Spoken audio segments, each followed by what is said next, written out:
PVC ওয়াল panel দিয়ে এত সুন্দর করে ডেকোরেশন করা যায়, সিলিং করা যায়, রুমের পার্টিশন করা যায় এবং যে রুমের দেয়ালগুলো নষ্ট হয়ে গেছে, ড্যাম হয়েছে, সেই রুমেও ওয়াল প্যানেলিং করা যায়, কল্পনা করতে পারবেন না। এই বাসাটা দেখেন কি সুন্দর করে সিলিং করা, এর প্রত্যেকটা জায়গা কি সুন্দর। এবং এই প্যানেলটা করার পরেও, সিলিং করার পরেও এখানে রং করা হয়েছে, চাইলে রং করতে পারবেন। দেখেন কি সুন্দর একটা জায়গাতে আমরা করছি, আর কি অবস্থা ছিল এখন আগে।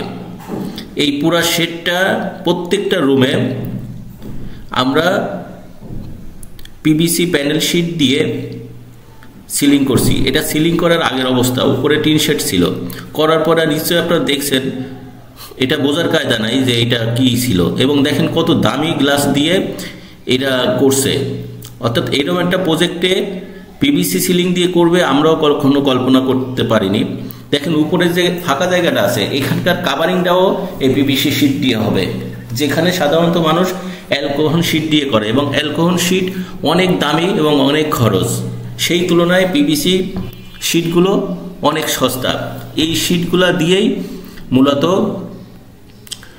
এই সিলিংগুলো করা এবং রুমের পার্টিশনগুলো করা হয় এবং ওয়াল প্যানেলিং করা হয়। এটার বিভিন্ন কালার আছে, এখানে ব্যবহার করা হয়েছে সব সাদা। এবং এই রুমে আমরা শর্ট সিলিংয়ের জন্য এইভাবে অ্যালুমিনিয়ামের অ্যাঙ্গেল সেট করি যাতে জং না ধরে। এবং এই যে অ্যালুমিনিয়ামের যে অ্যাঙ্গেলগুলো সেট করা আছে এটা শর্ট সিলিংয়ের জন্য, এবং টপ সিলিংয়ের জন্য আলাদা করে সেট করা হবে। ওয়াটার লেভেল ধরে তারপরে এগুলো করা হয়। আমরা এই প্রত্যেকটা জায়গায় এবং প্রত্যেকটাই যে কাভারিং আশেপাশে যেখানে আছে সেখানে আমরা এই পিভিসি প্যানেল শিট দিয়ে কাভার করব। আমরা অলরেডি কিছু কাজ করছি, দেখেন টপ সিলিংয়ের ওখানে আমরা অলরেডি কিছু শিট লাগিয়েছি এবং শর্ট সিলিংও হয়েছে দেখেন এখানে। এবং কিভাবে কাজ হচ্ছে এটা তো দেখতে পাচ্ছেন চোখে। এবং চাইলে দেখেন প্রত্যেকটা যেখানে জয়েন্ট আছে সেখানেও আমরা পুনিং লাগিয়েছি। এটা পুরাটা শর্ট সিলিংয়ের, এবং শর্ট সিলিংয়ের সেটিংগুলো কিভাবে হবে আপনি দেখতে পাবেন। প্রত্যেকটা রুমেই আমরা এটা করছি এবং খুবই মজবুতভাবে। এবং এখানে টি দেওয়া হবে টিনের সাথে, কারণ যাতে লোড ক্যাপাসিটি ভালো হয়। এবং বাড়িটা তো আমি ইতিপূর্বে আপনারা দেখছেন বাড়িটা করার পরে কি সুন্দর লাগে। যেখানে যেখানে জয়েন্ট দরকার, যেখানে যেখানে দরকার আমরা সেখানে করে দিই।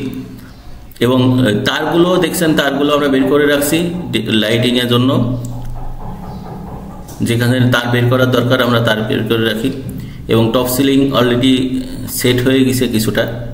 এবং দেখেন এখন দেখেন টিনের সাথে আমরা কিভাবে টি দিয়ে লোড ক্যাপাসিটি ডিস্ট্রিবিউট করছি, আপনারা দেখতে পাচ্ছেন চোখের সামনে। একেবারে টিন থেকে পুরাটা দেয়। এখানে অনেকে গুণাতার ব্যবহার করে, আমরা আসলে পরামর্শ দিব গুণাতার না ব্যবহার করার জন্য। তখন কখনো যদি রং করা হয়, নিচে যখন পুডিং করা হয় এবং প্রেশার পরে ওয়াশ করতে গেলে, ক্লিন করতে গেলে এই ধরনের গুণাতার সাধারণত আমরা ব্যবহার করার জন্য কাস্টমারকে বলি না। দেখেন আপনি চাইলেও এটাতে পুডিং করতে পারেন। আমরা তেল পুডিং করতেছি, মালিকের চাহিদা ছিল দেয়ালের মতো হতে হবে। প্রথমে আমরা তেল পুডিং কাটবো, এর পরবর্তীতে আমরা অলপাট্টি কাটবো, তারপরে ঘষবো, তারপরে রং করব। অবশ্যই রং না করলেও কাজের ফিনিশিং যদি ভালো হয় রং করা লাগে না। তারপরেও যদি আপনি চান করতে পারেন। পুরা বডিতে আমরা পুডিং কাটছি, পুডিং কাটার পরে তারপরে হচ্ছে আমরা রং করছি। এবং জায়গা মতো ফ্যানের তার বা অন্যান্য কিছু বের করে রাখা আছে।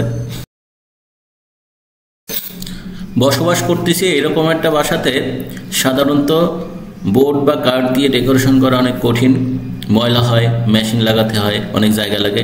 আমাদের মাত্র অল্প একটু জায়গা যদি আমরা পাই তাইলে আমরা এই কাজটা করতে পারি। 4 ফিট বাই 10 ফিটের মতো একটা জায়গা পাইলে এই কাজগুলো করা যায়। বাংলাদেশের যে কোনো জায়গা থেকে, যে কোনো বিভাগ থেকে আমাদেরকে জানাবেন। আমরা টিন শেডে হোক, রুমের ভিতরে হোক বা অন্য জায়গা হোক। দেখেন আমরা একটা ডেকোরেশনও করছি এখানে, রঙও করা। তো যেখান থেকে হোক আপনারা চাইলে আমাদের স্ক্রিনে দেওয়া নাম্বারে ফোন করতে পারেন। বাংলাদেশের যে কোনো প্রান্ত থেকে।